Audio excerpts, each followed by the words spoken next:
10월 2일 하나님 앞에 예배합니다. 사도신경으로 신앙 고백하겠습니다. 전능하사 천지를 만드신 하나님 아버지를 내가 믿사오며 그 외아들 우리 주 예수 그리스도를 믿사오니 이는 성령으로 잉태하사 동정녀 마리아에게 나시고 본디오 빌라도에게 고난을 받으사 십자가에 못 박혀 죽으시고 장사한 지 사흘 만에 죽은 자 가운데서 다시 살아나시며 하늘에 오르사 전능하신 하나님 우편에 앉아 계시다가 저리로서 산자와 죽은 자를 심판하러 오시리라. 믿사오며 거룩한 공회와 성도가 서로 교통하는 것과 죄를 사해 주시는 것과 몸이 다시 사는 것과 영원히 사는 것을 믿사옵나이다. 아멘. 찬송가 95장입니다. 나의 기쁨, 나의 소망 되시며.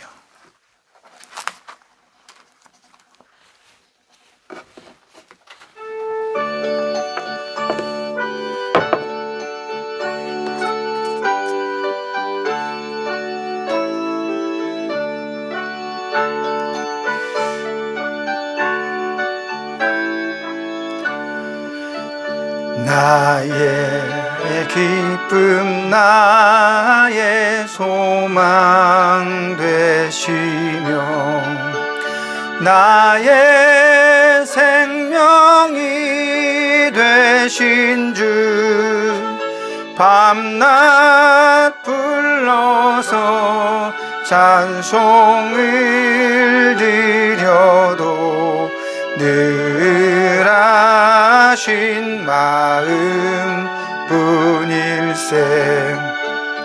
나의 사모하는 선한 목자는 어느 꽃다운 동산에 양의 무리와 늘 함께 가셔서 기쁨을 함께 하실까. 길도 없이 거친 넓은 들에서 갈 길 못 찾아 애쓰며 이리저리로 헤매는 내 모양 저 원수 조롱하도다. 주의 자비롭고 화평한 얼굴 모든 천사도 반기며 주의 놀라운 진리의 말씀에 천지가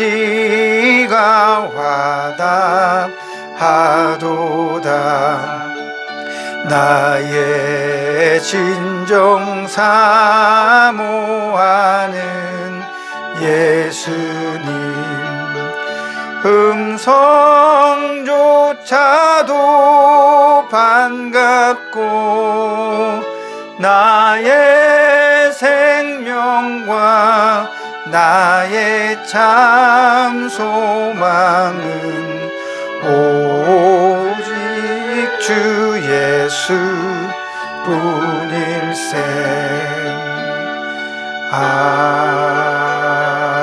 아멘. 제가 기도하겠습니다. 하나님 감사합니다. 늘 하나님과 동행하는 꿈을 꿉니다. 그런 소망을 가지고 삽니다. 그런 소망 속에서 하나님께서 내게 무엇라 말씀만 해주시면 더할 나위 없이 큰 기쁨과 또 즐거움일 것이라 생각합니다. 그리고 우리는 기도합니다. 하나님께서 내게 말씀하시고 응답하시는 날을 소망하며 기도합니다.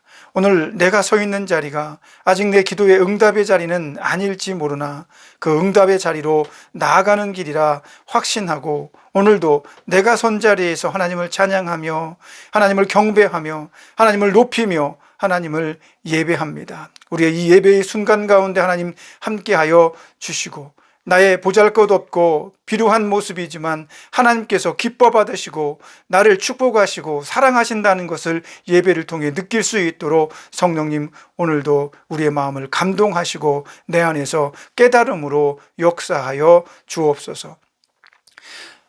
수많은 사람들이 아프고 병들었습니다. 우리가 함께 모여 예배하지 못함이 속상합니다.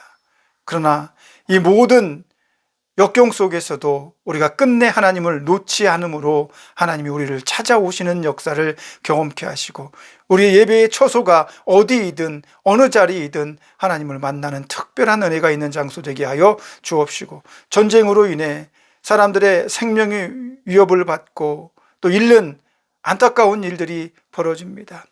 잘못된 생각, 잘못된 착각에 빠져 있는 사람들의 생각을 바로잡아 주셔서 속히 이 세상의 모든 전쟁을 끝내주시고 그들이 하나님을 알아가며 복음이 전파되는 날을 맞이하게 하여 주옵소서. 이 시간에도 병원에서 치료의 자리에 또 요양하는 자리에 있는 사랑하는 제들과 성도들 가운데 함께하여 주셔서 그들 모두에게도 주의 은혜가 넘치게 하시고 속히 이 코로나의 시기가 끝나서 함께 대면할 수 있는 귀한 시간 되게 하여 주옵소서. 마치는 시간까지 우리 생각과 마음을 붙들어 주시고 성령께서 역사하시는 위대한 시간이 되게 하여 주옵소서. 예수님의 이름으로 기도합니다. 아멘. 하나님 말씀은 요한복음입니다. 14장 22절에서 24절 말씀까지 찾아보도록 하겠습니다. 찾으신 것으로 알고 봉독해 드리도록 하겠습니다. 가롯진 아닌 유다가 이르되 주여 어찌하여 자기를 우리에게는 나타내시고 세상에는 아니하려 하시나이까. 예수께서 대답하여 이르시되 사람이 나를 사랑하면 내 말을 지키리니 내 아버지께서 그를 사랑하실 것이요 우리가 그에게 가서 곧 저를 그와 함께 하리라. 나를 사랑하지 아니하는 자는 내 말을 지키지 아니하나니 너희가 듣는 말은 내 말이 아니요 나를 보내신 아버지의 말씀이니라. 아멘. 예수님께서는 제자들과 함께 거닐면서 수많은 하나님의 말씀을 전파해 주셨습니다. 오늘 말씀은 그 가운데 예수님께서 보혜사 성령을 하나님을 믿고 예수 그리스도를 따르는 자들에게 보내주셔서 그들과 영원토록 함께 하게 하실 것이다 라는 말씀 뒤에 가로진 유다가 아닌 다른 유다가 예수님께 오늘 본문의 말씀처럼 질문하는 내용으로 시작을 합니다. 예수님, 어찌해서 예수님의 그 귀한 복음의 말씀을 우리에게는 드러내시고 세상 사람들에게는 드러내지 않는 것입니까? 라고 묻습니다. 이에 예수님은 복음, 예수 그리스도와 동행하는 삶, 하나님과 동행하는 자들은 하나님의 말씀을 듣고 지키며 따르는 자다. 그런 자들에게만 이 모든 영광이 은혜가 허락되어졌다라고 말씀을 하십니다. 그러므로 하나님의 말씀을 지키고 예수 그리스도의 가르침을 따르는 자들에게 기꺼이 예수님께서 찾아오셔서 그의 거처에서 내가 그와 더불어 함께 살게 될 것이다 라고 말씀을 해주고 있다는 겁니다. 예수님과 동행하는 삶이라는 제목으로 오늘 하나님의 말씀 전해드리도록 할 텐데요. 예수님과 동행하는 삶이다 라고 말하면 여러분은 어떤 말들이 떠오르십니까? 많은 주제들이 아마도 생각이 날 겁니다. 세상이 이기지 못하는 그리스도인, 아주 강력한 힘을 가지고 있는 그런 그리스도인, 왼쪽 뺨을 맞으면 오른쪽 뺨도 기꺼이 돌려댈 수 있는 사랑이 넘치는 그런 사람들, 복음을 들고 땅끝까지 이르러 그리스도의 복음을 전하는 그런 위대한 그리스도인들, 예수님은 한때 너희를 세상이 미워할 것이다 라고 말합니다. 왜냐하면 세상이 감당할 수 없는 사람들이기 때문이다 라고 말씀하신 적이 있습니다. 여러분은 과연 여러분의 인생 속에서 예수님과 동행하는 삶 속에서 누리고 싶은 삶의 모습은 어떤 것입니까? 저는 오늘 여러분에게 그것 말고 다른 것에 대해서 이야기를 하기를 원합니다. 우리는 예수님과 동행하면서 그런 위대한 삶들을 꿈꾸고 위대한 삶들을 상상합니다. 매우 바람직하고 좋은 일입니다. 우리는 더 진취적으로 세상에 나가서 그리스도의 복음을 감당하며 전하며 세상 사람들을 변화시키는 일을 하려고 애쓰는 그런 그리스도인들이 되어줘야 합니다. 하지만 저는 그런 그리스도인들이 되기 전 단계는 어떤 것인가에 대해서 생각을 해보았습니다. 그런 삶을 사는 사람들, 예수님의 가르침을 신실하게 따르는 그 사람들의 마음가짐, 태도는 과연 어떤 것일까라고 하는 것입니다. 저와 여러분은 예수님을 믿습니다. 그래서 늘 하나님과 그 예수님과 동행하기를 원합니다. 예수님의 가르침에 합당한 삶을 살아내고자 애쓰기도 합니다. 그런 우리에겐 어떤 마음의 상태가 필요할까요? 어떤 마음이 필요할까요? 이사야서 6장 1절에서 7절에 보면 이사야는 성전에서 기도합니다. 하나님을 만나고 싶었겠죠. 하나님의 음성을 듣고 싶었을 것입니다. 우리도 역시 마찬가지로 하나님께 기도하면 하나님의 음성을 듣고 싶고 하나님을 만나고 싶은 마음에서 하나님께 기도하러 나갑니다. 거룩한 성전에 이사야는 무릎을 꿇고 하나님 앞에 간절히 기도했습니다. 그때 거룩하다, 거룩하다 외치는 천사들이 하나님과 함께 이사야에게 나타나십니다. 이사야는 그 순간, 자기가 학수고대했던 그 순간에 화들짝 놀랍니다. 오호라, 나는 죽게 되었구나. 죄인인 내가 거룩한 하나님을 배웠으니 내가 어찌 살 수 있을까? 이런 한탄 섞인 고백을 합니다. 이상하죠? 하나님을 그렇게 만나기를 원하고 하나님의 음성을 듣기를 소원하며 기도했는데 막상 하나님이 자기 앞에 나타나니까 그 거룩한 하나님을 감당할 수 없었던 것입니다. 그 순간, 하나님 앞에 서는 순간 이사야는 자기가 철저하게 죄인이라는 사실을 고백하고 깨닫게 되는 것입니다. 나 같은 죄인이 하나님을 만날 수 있을까? 나 같은 죄인이 하나님 앞에 지금 설 수 있는 걸까?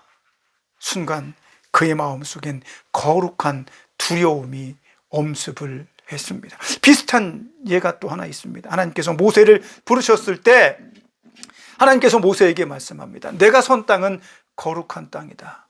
내 발에서 신을 벗으라. 그 땅이 거룩한 것이 아닙니다. 하나님이 그곳을 거룩하게 하시고 그곳에 임재하셨기 때문에 그 땅이 거룩해진 것입니다.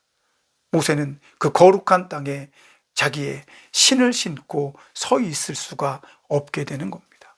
하물며 하나님을 만나고 돌아온 모세를 보는 것조차 사람들은 두려워할 정도였습니다. 하나님은 제단의 숯불을 꺼내서 이사야의 입술에 대므로 그에게 자비를 베풀어 주십니다. 내가 죄인입니다 라고 고백하는 그에게 그래도 괜찮아. 내가 너를 찾아온 거잖아.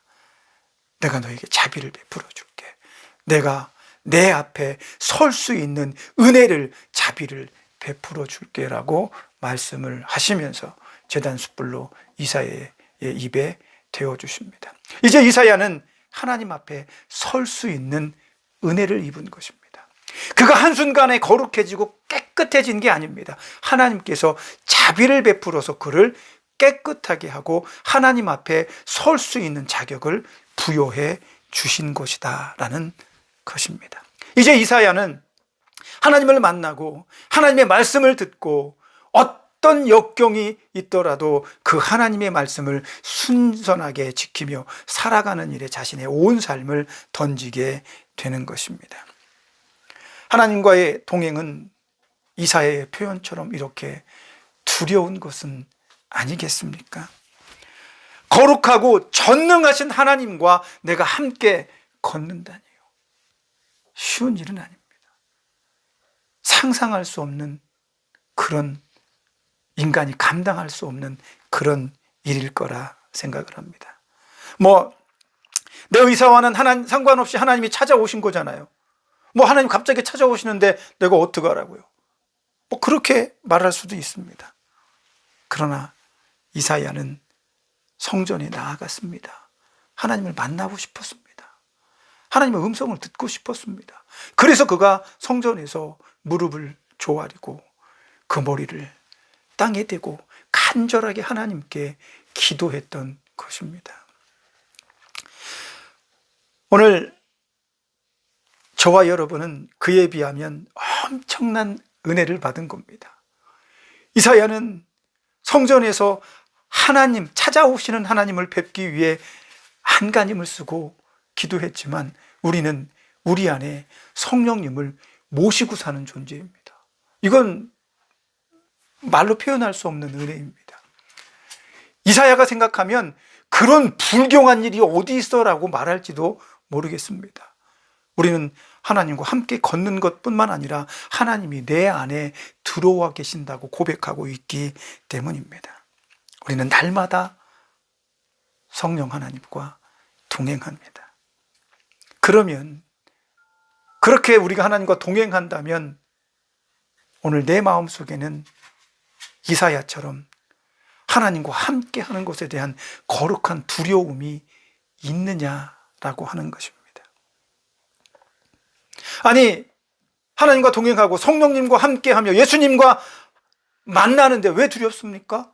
그 즐거운 일 아닙니까? 기쁜 일 아닙니까? 왜 우리가 예수님과 동행하고 성령님께서 우리 안에 내주하시는데 우리가 두려워해야 됩니까? 맞습니다. 맞습니다. 즐거운 일이며 기쁨이며 감사한 일이죠. 하지만 우리가 우리 안에 함께 하시는 성령님과 동행할 때에는 어쩌면 이사야가 보였던 것처럼 우리 마음속에 그 거룩함에 대한 어떤 그런 태도가 있어야 되진 않겠나, 그런 생각을 해봅니다. 이런 얘기를 해볼게요. 그럼 예수님은 하나님과 동행하며 어떤 마음의 태도를 가지고 있었을까? 제가 제일 좋아하는 말씀 중에 요한복음 8장 29절 말씀이 있습니다. 나를 보내신 이가 나와 함께 하시도다. 아멘입니다. 왜? 내가 그의 기뻐하시는 일을 행함으로 나를 홀로 두지 아니하셨다라고 예수님은 고백하십니다.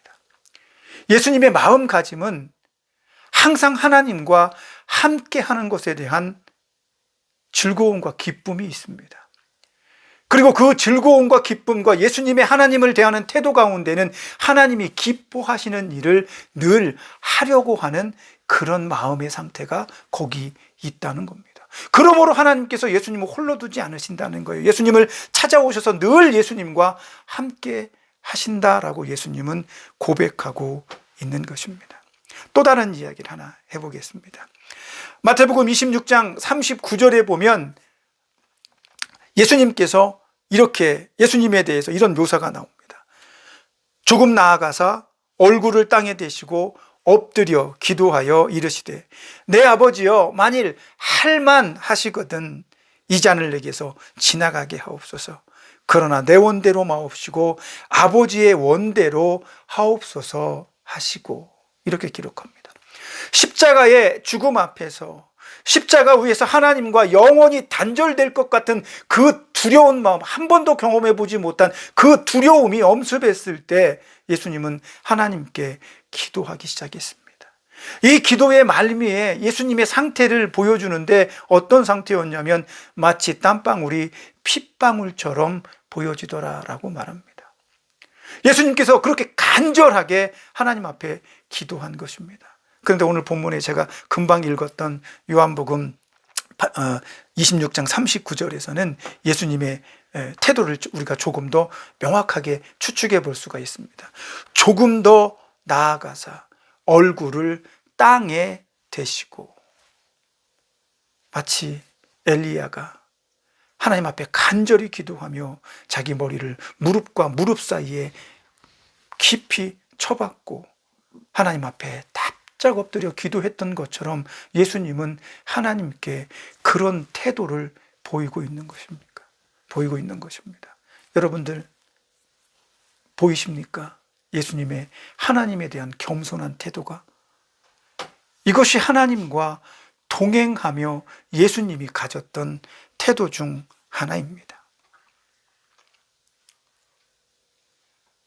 마태복음 21장 12절에서 13절의 말씀에 보면 예수님께서 정해진 대로 하나님의 성전에 나가서 기도하기를 원하셔서 성전을 찾아갑니다.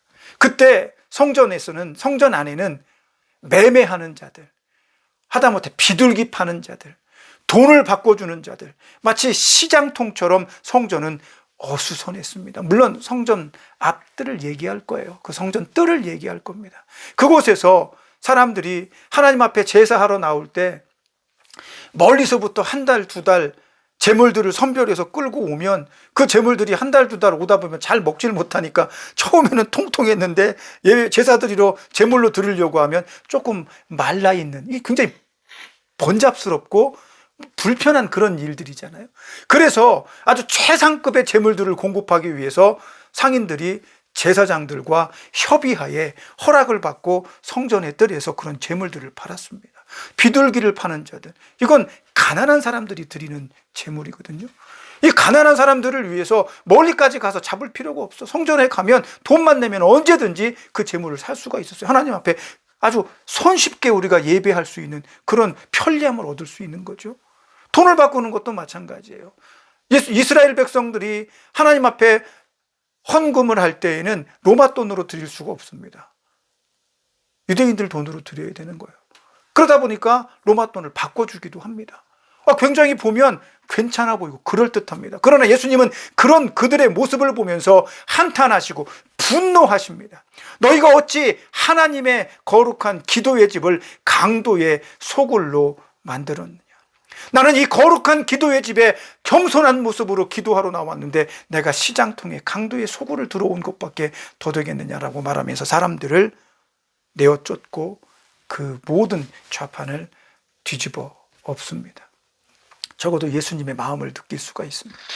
너희가 하나님 앞에 나아간다면, 너희가 하나님과 동행하기를 원한다면 그런 마음의 상태, 그런 정신의 상태, 그런 신앙의 상태가 과연 합당한 것이냐라고 묻고 있으신 것입니다. 하나님과 동행하는 사람들의 마음가짐, 이것은 내가 힘 있는 그리스도인으로 살기 위한 전초입니다. 내가 복음을 들고 세상으로 나가서 복음을 증거하는 사람으로 살고 어떤 사람이든지 용서하고 사랑하며 품을 수 있는 사람이 되기 이전에 벌써 우리는 이런 마음을 가져야 한다는 겁니다.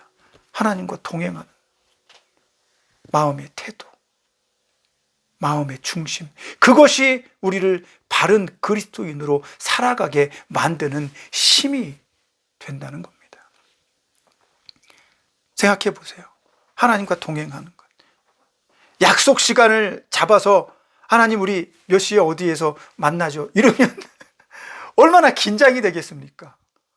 그렇게 약속 시간을 잡고 하나님을 만나고 누군가를 만나도 신경이 쓰일 텐데 그 거룩하신 하나님이 나와 늘 동행하고 함께 한다고 한다면 우리는 과연 얼마나 내 마음속에 하나님에 대한 그런 그 심경, 마음의 태도를 가지고 살아야, 어떤 태도를 가지고 살아야 하겠나라는 생각을 한번 해보아야 되지 않겠습니까? 바울은 이런 하나님과 동행하는, 예수와 동행하는 삶에 대한 태도로 이런 이야기를 해주고 있습니다. 고린도전서 15장 20절에서 30절에 기록되어져 있는 얘기인데요. 부활을 믿는 성도들은 날마다 죽는다라고 고백합니다. 왜? 부활을 믿기 때문입니다. 그런데 그 죽음은 우리의 생명을 지금 끊는다라는 얘기가 아닙니다. 예수님 안에서 과거의 나를 계속해서 죽이고 새로운 사람으로 거듭난다는 것을 의미합니다. 궁극적으로는 우리의 생명이 예수님 때문에 죽임을 당한다 할지라도 우리는 이 땅에서의 그 인간의 삶의 그 마지막이 아니라 부활한다는 신앙을 전제로 하고 있는 거죠. 그렇기 때문에 바울은 날마다 자기 자신을 죽는다라고 고백합니다. 왜 죽을까? 어제의 나로는 새로움을 경험할 수가 없는 겁니다. 어제의 나로는 오늘 특별히 더 성장하고 성화된 나를 만들어낼 수 없기 때문입니다. 우리 그리스도인들이 하나님과 동행한다, 예수님과 동행한다라고 한다면 완벽한 삶을 의미하지 않습니다. 내가 오늘 예수님과 동행하기 때문에 내가 오늘 완벽해야 되는가? 더 실력 있고 능력 있어야 되는가? 그런 차원의 문제가 아닙니다. 오늘 내가 예수님과 동행하는 건 어제보다 나은 나를 만들어내기 위함입니다. 그래서 나는 자꾸만 죽는 겁니다. 자꾸만 죽는 거예요. 부족한 어제의 모습이 아니라 오늘 내가 주님과 동행하면서 어제 발견하지 못했던 또 다른 나의 잘못들, 또 다른 아쉬움들을 오늘 죽이고 다시 거듭나려고 하는 삶을 살아가게 되는 겁니다. 34절에서 고린도전서 15장 34절에서 바울은 그것에 대한 정의를 이렇게 내리고 있습니다. 깨어 의를 행하고 죄를 짓지 말라. 이게 날마다 죽는 바울의 마음가짐입니다. 예수님과 함께 동행하며 사는 삶에 대한 태도입니다. 깨어 있어 의를 행하는 것.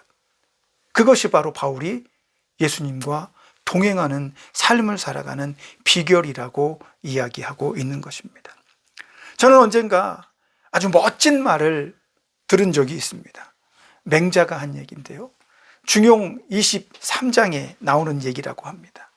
내용은 이렇습니다. 작은 일도 무시하지 말고 최선을 다해야 한다.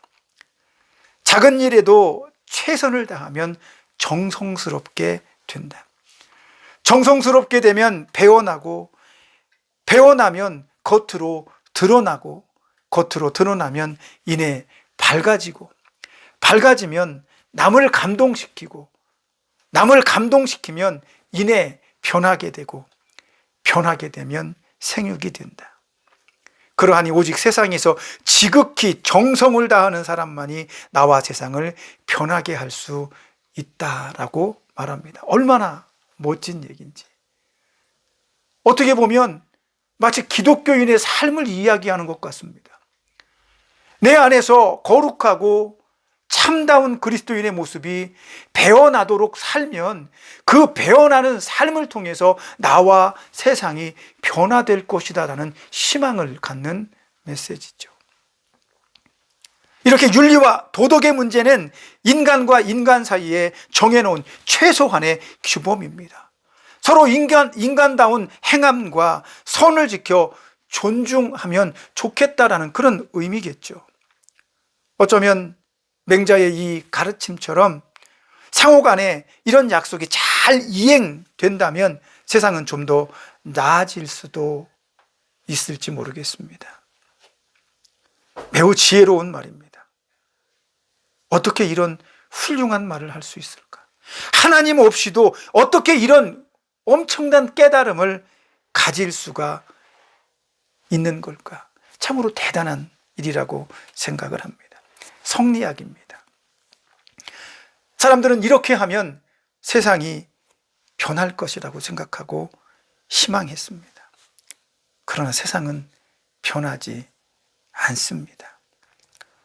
사람의 노력은 변화를 시도할 수는 있겠지만 완벽하게 세상을 바꾸어내지는 못한다는 말입니다. 그런데 오늘 저는 아마도 이런 식의 이야기를 하고 있는 것 같습니다. 도덕적으로, 윤리적으로 좀 더 나은 사람에 대한 그런 이야기. 우리가 그리스도인으로서 좀 더 바르고 정직하고 옳은 길을 걷는 사람으로 살아야 되지 않겠는가? 그런 내용이죠. 그러나 분명한 한 가지 차이가 있습니다. 이 차이는 한 가지이지만 전부입니다. 모든 것을 포괄합니다. 이 차이 때문에 맹자의 이 멋진 상상과는 하늘과 땅의 차이보다 더 큰 차이를 가지게 됩니다. 그것이 바로 예수입니다. 추구하는 모양은 비슷해 보이지만 전혀 다릅니다. 그리스도인들은 이 땅에서 정성과 의로움으로 세상을 변화시키려는 노력을 하지 않습니다. 맹자는 그런 것들을 통해서 우리가 세상을 변화시킬 수 있으니까 우리가 노력하고 달라지자라고 말하지만, 그리스도인들은 그렇게 세상을 변화시키기 위해서 그런 행동을, 그런 드러남의 삶을, 예수 그리스도의 빛을 비추는 삶을 사는 게 아니라고 저는 생각을 합니다. 마태복음 12장 1절과 2절의 말씀에 보면 안식일에 예수님과 함께 밀밭 사이를 걷던 제자들의 이야기가 나옵니다. 그곳에서 제자들은 시장했는지 밀밭에서 이삭을 뜯어서 그것을 비벼서 먹게 됩니다. 바리새인들이 그 모습을 보면서 어떻게 안식일에 이런 행위를 할 수 있느냐, 율법에 어긋나는 일이 아닌가라고 율법 적용의 문제를 들고 나옵니다. 그러자 예수님은 그들에게 이렇게 말씀하십니다. 안식일의 주인은 바로 나다. 나와 함께 있을 때에는 율법의 법 적용이 의미가 없다라고 이야기를 하십니다. 이 이야기인즉슨 무슨 뜻이냐면, 인간의 율법과 약속한 정의로운 법들은 하나님과 함께 있을 때에 그 어떤 것도 하나님보다 우선할 수 없다는 것을 말합니다. 인간이 아무리 잘 짜여진 법과 규범을 만들어 놓아도 그것으로는 절대로 세상이 바뀌지 않고 사람이 바뀌지 않고 하나님 보시기에 의로운 것이 될 수 없다라는 정의인 것이죠. 예수님과 동행하는 그 순간 그들은 하나님과 함께 하는 것입니다. 하나님과 함께 하며 하나님께서 그들에게 자비를 베푸시는데 밀 이삭을 안식일에 따먹었다고 해서 그게 그들에게 죽을 죄가 되겠습니까? 절대 그렇지 않다는 겁니다. 다시 말하면 하나님과 함께하는 모든 그리스도인들의 윤리적이며 도덕적인 삶은 구원에 이르고 하나님께 자비를 받을 만큼 충분하게 완성된 것들이 될 수 없다는 겁니다. 오직 예수님은 내가 원하는 것은 자비이지 제사가 아니다라는 말씀을 통해서 짜여지고 정해진 규범, 약속들이 너희를 거룩하게 하는 것이 아니라 내가 너희와 함께 할 때 너희가 거룩해지는 것이며 나와 동행하는 것에 대한 의미가 있다라고 가르쳐주고 있는 것입니다. 물론 우리가 바른 그리스도인으로 세상에서도 옳고 착하고 거룩하게 살아낸다면 이런 드러나는 삶이, 이런 배어나는 삶의 모습이 세상에게 빛을 비출 수 있게 될 것입니다. 그러나 명심하십시오.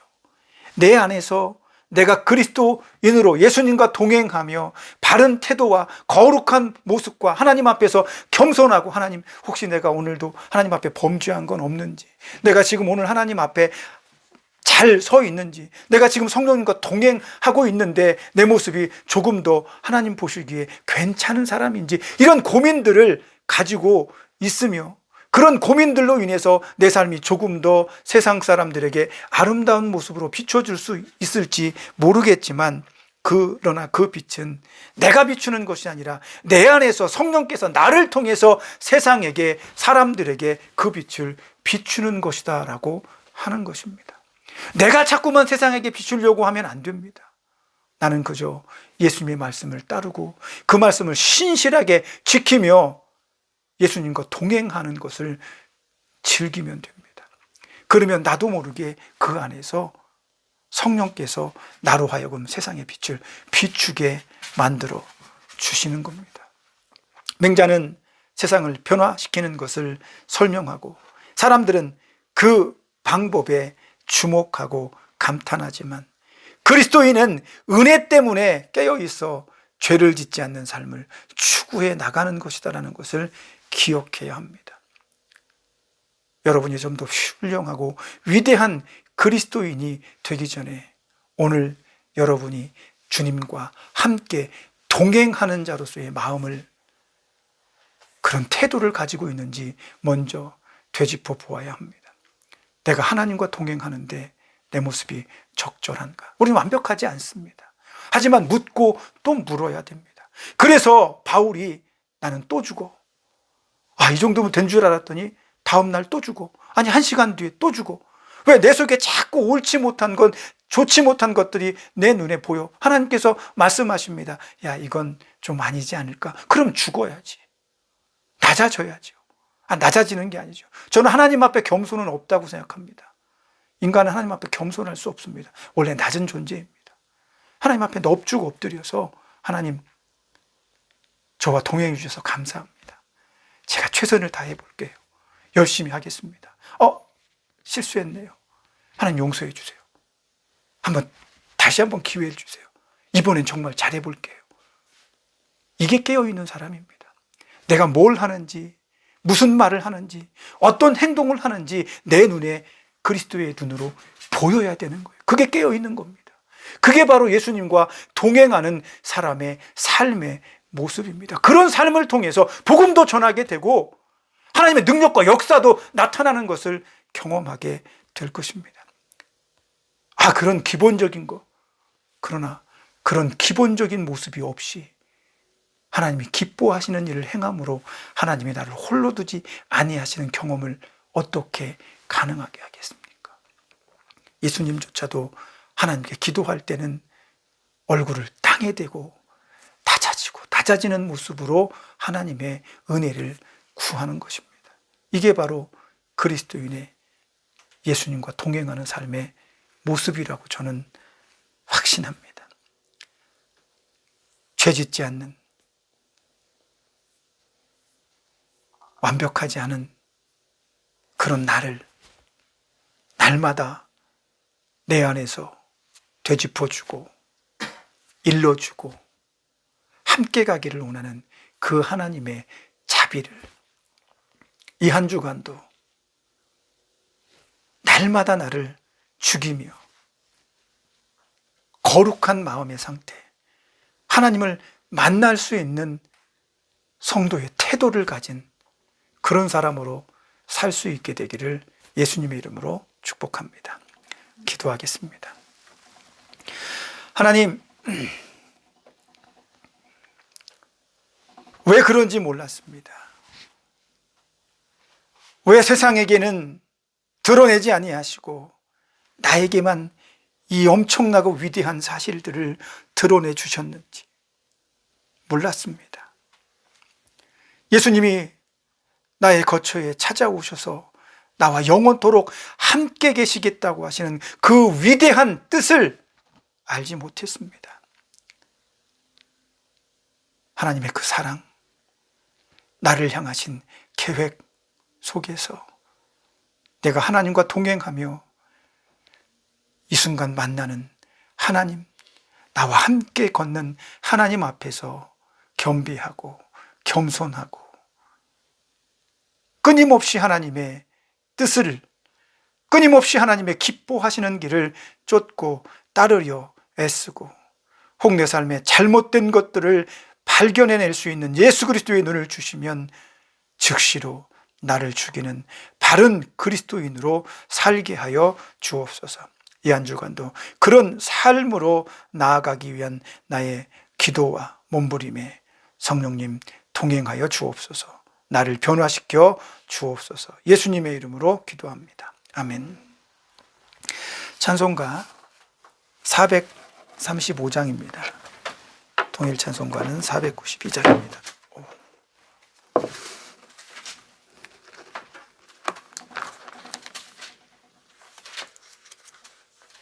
통일 찬송가 492장, 435장입니다. 나의 영원하신 기업.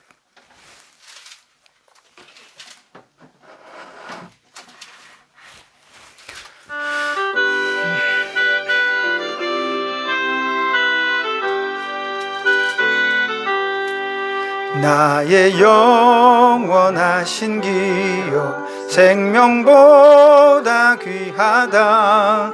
나의 갈 길 다가도록 나와 동행하소서. 주께로 가까이 주께로 가오니 나의 갈 길 다가도록 나와 동행하소서. 세상 부귀한 일함과 모든 명예 버리고 험한 길을 가는 동안 나와 동행하소서. 주께로 가까이 주께로 가오니 나의 갈 길 다가도록 나와 동행하소서. 골짝 지나가며 험한 바다 건너서 천국 문에 이르도록 나와 동행하소서. 주께로 가까이 주께로 가오니 나의 갈 길 다가도록 나와 동행하소서. 아멘. 기도하겠습니다. 나의 갈 길을 다 가도록 예수님 함께하여 주옵소서.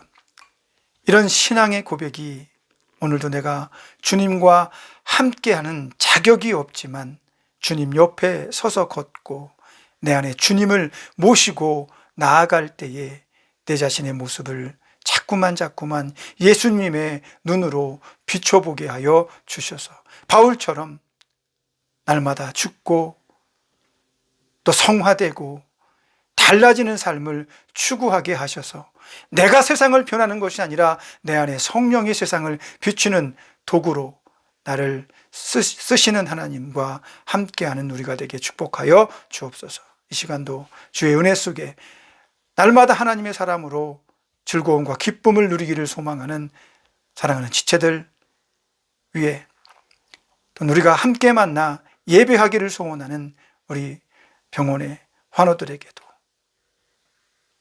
주의 은혜를 속히 허락하여 주셔서 모든 병마가 물러가 함께 예배할 수 있는 공간과 시간을 허락해 주옵소서. 이제는 죄에서 구속하신 예수 그리스도의 구속의 은혜와 하나님 아버지의 크신 사랑하심과 성령님의 감동감화 내주하시며 교통하시는 은혜의 역사가 믿음으로 날마다 예수님과 동행하는 삶을 통해 내 안에서 예수님을 발견하고 내 잘못된 모습을 날마다 죽이는 은혜 속에 살기를 원하는 사랑하는 지체들과 교회와 우리가 사랑하는 모든 사람들 위해 이제로부터 영원까지 함께 있을지어다. 아멘.